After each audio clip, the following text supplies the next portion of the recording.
নমস্কার, অনুর হেসেলে আপনাদের সকলকে স্বাগত। আজকে আমি আপনাদের দারুণ স্বাদের কাতলা ভাপা রেসিপি বানিয়ে দেখাবো। এই কাতলা ভাপা গরম ভাতে খেতে ভীষণ ভালো লাগে। এই রেসিপিটা হয়তো অনেকেরই জানা, তবে আমি কিভাবে বানাই সেটা আজ আমি আপনাদের সাথে শেয়ার করব। আপনাদের রেসিপিটা ভালো লেগে থাকলে অবশ্যই কমেন্ট করে জানাবেন। তাহলে আসুন শুরু করি আমার আজকের রেসিপিটি। কাতলা ভাপা বানানোর জন্য আমি এখানে কাতলা মাছ নিয়েছি 4 পিস। আপনারা এটা কাতলা ছাড়াও রুই মাছ দিয়েও বানাতে পারেন। মাছটা প্রথমে ভালোভাবে ধুয়ে পরিষ্কার করে নিয়েছি। এবার ম্যারিনেট করে নেব, তাই মাছের মধ্যে দিয়ে দিলাম সামান্য পরিমাণ লবণ আর খুব সামান্য পরিমাণ হলুদ গুঁড়ো। দেব অর্ধেকটা পাতিলেবুর রস। যেহেতু মাছের মধ্যে একটা আঁশটে গন্ধ থাকে, তাই সামান্য পরিমাণ লেবুর রস দিয়ে ম্যারিনেট করে রাখলে মাছের আঁশটে গন্ধটা চলে যাবে।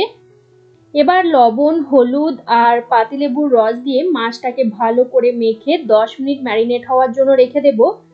লবণ হলুদ ভালোভাবে মেখে নেওয়া হয়ে গেছে। এটা সাইডে রেখে আমি বাকি মশলাগুলো রেডি করে নেব।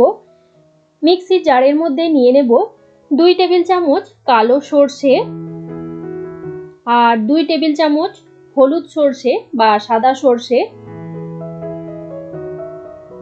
1 টেবিল চামচ দিয়ে দেব পোস্ত দানা, সামান্য পরিমাণ লবণ দেব আর দিয়ে দেব 2টো কাঁচা লঙ্কা। ঝালটা অবশ্যই আপনারা আপনাদের স্বাদ অনুযায়ী দিয়ে নেবেন। সামান্য পরিমাণ জল অ্যাড করে এই মশলাটার পেস্ট তৈরি করে নেব। আমি 2টো রসুনের কোয়াও এখানে অ্যাড করে দিচ্ছি। এবার সমস্ত মশলা ভালোভাবে পেস্ট করে নিয়ে তারপর ফিরে আসছি। মশলা ভালোভাবে পেস্ট করে নেওয়া হয়ে গেছে। এবার একটা বড় বাটির মধ্যে নিয়ে নিচ্ছি 2টো বড় সাইজের টমেটো। আমি গ্রেটার দিয়ে গ্রেট করে রেখেছি, আপনারা চাইলে পেস্ট করেও নিতে পারেন।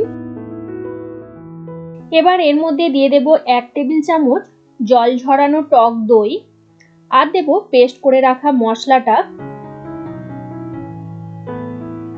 দিয়ে দিচ্ছি স্বাদ অনুযায়ী লবণ। লবণটা একটু বুঝে ব্যবহার করতে হবে, কারণ মশলাটা পেস্ট করার সময়ও কিন্তু আমরা লবণ দিয়েছিলাম।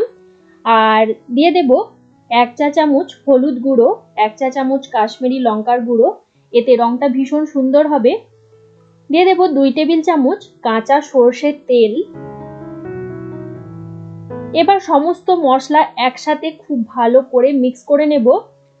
আমি এটা আলাদা বাটিতে করছি, আপনারা চাইলে যে বাটির মধ্যে বা যে পাত্রের মধ্যে আপনারা মাছটা ভাপাতে দেবেন সেই বাটির মধ্যেই মশলাটা মিক্স করে নিতে পারেন। মশলা ভালোভাবে মিশিয়ে নিয়েছি। এবার এর মধ্যে দেব ম্যারিনেট করে রাখা মাছগুলো। মশলার মধ্যে মাছগুলো ভালো করে মিশিয়ে নেব।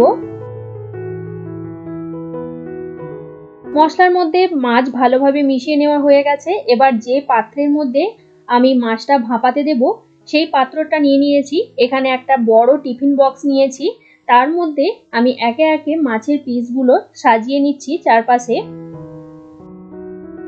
মাছগুলো ভালোভাবে সাজিয়ে নেওয়ার পর এর ওপর থেকে দিয়ে দেব মশলার মিশ্রণটা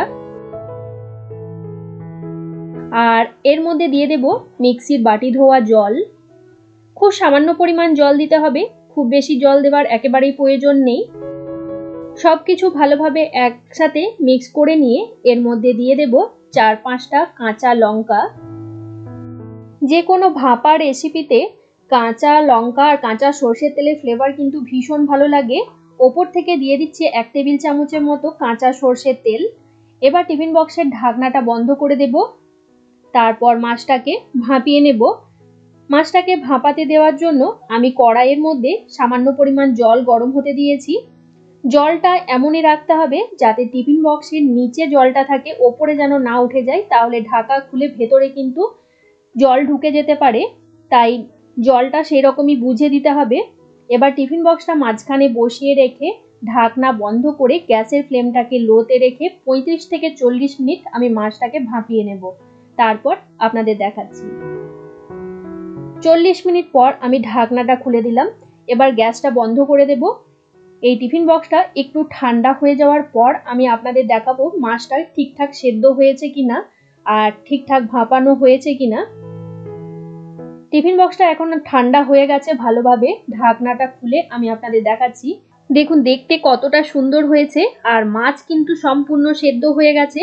ব্যাস তৈরি হয়ে গেল আমার আজকে সহজ একটা রেসিপি কাতলা ভাপা। গরম গরম ভাতের সাথে আমি পরিবেশন করব। আমার আজকের এই কাতলা ভাপা রেসিপি আপনাদের কেমন লাগলো অবশ্যই কমেন্ট করে জানাবেন। রেসিপিটা ভালো লেগে থাকলে আপনারাও বাড়িতে বানিয়ে দেখতে পারেন। আশা রাখি আপনাদেরও ভীষণ ভালো লাগবে। ভিডিওটা ছেড়ে যাওয়ার আগে একটা লাইক করে দেবেন, আর আপনারা আপনাদের বন্ধুদের সাথে রেসিপিটা শেয়ার করুন। যারা ফেসবুক থেকে রেসিপিগুলো দেখছেন তারা ফেসবুক পেজটা ফলো করে দেবেন, আর যারা ইউটিউব থেকে দেখছেন তারা আমার অনুর হেসেল চ্যানেলটা সাবস্ক্রাইব করে পাশের বেল নোটিফিকেশনটা প্রেস করে অল অপশনটা প্রেস করে রাখবেন। তাহলে আমি চ্যানেলে যখনই কোনো নতুন রেসিপি শেয়ার করব সবার প্রথমে নোটিফিকেশন আপনাদের কাছে পৌঁছে যাবে। আজকের মতো এই পর্যন্ত, আবারও কোনো নতুন রেসিপি নিয়ে হাজির হব আপনাদের কাছে। আপনারা ভালো থাকবেন, সুস্থ থাকবেন। ধন্যবাদ।